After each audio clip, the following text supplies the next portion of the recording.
If you are currently trying to get lean and lose body fat, your workout program is probably not the first thing you should change. Summer is coming and a lot of guys set a goal of getting ripped for summer. So they started cutting, maybe started to count calories, and all of a sudden they change everything. Different training splits, more volume, more reps, and more fat burning workouts. But if you're trying to get lean, your training usually doesn't need a full reset. Your calorie in and output does, and your daily movement does. Because your training isn't there to burn fat, because we barely burn anything in 30 to 60-minute calisthenics workouts. Your training is there to give your body the reason to keep the muscles. And in calisthenics and the training principles I'm sharing, we usually already do enough circuit training or high rep stuff. So if your current plan is working for you, keep it.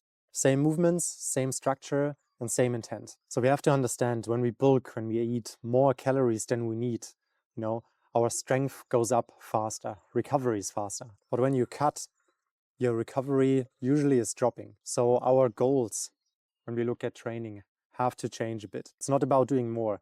In the end, we want to focus on keeping what we have built up over the last weeks, or expect smaller jumps in our progression. And that's exactly where most guys mess it up.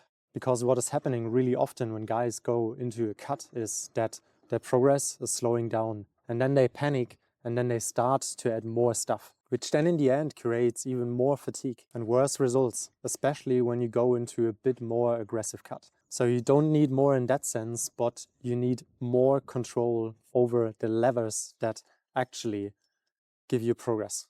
Eat a bit less, but mainly eat better. Focus on unprocessed foods. Move a bit more. So increase your calorie burn or output every day. Get at least 10,000 steps in a day. And I will always focus on this instead of changing my training or adding more training, because that is low impact. So it's pretty easy to recover from it, but it's helping us to reach our goals. So focus mainly on these two things. Focus on your recovery, get enough sleep in, and keep your training. Except you feel like the training you're currently following isn't working for you, then you should look for something new. If your body weight is dropping, but you can keep your strength, so you can still hit the same numbers in your calisthenics workouts, you're doing it right.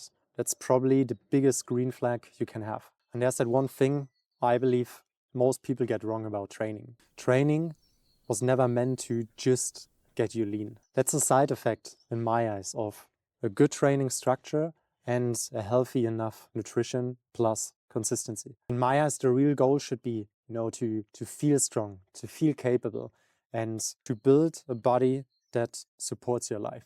Training should make your life feel easier, not harder. Because in the end, leanness without strength or build up capability through it is absolutely useless. So don't rebuild your training plan every time you go into a cut or you try to sort out your nutrition. That was one of the biggest learnings I had in my professional athletic career. Never change too many variables at once.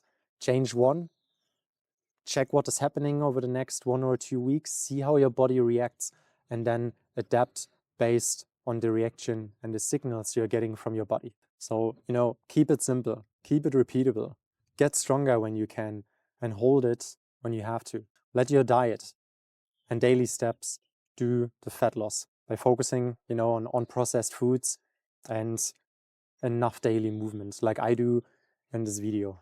And let your training build a body and train hard enough. It's not easy, but it's pretty simple, guys.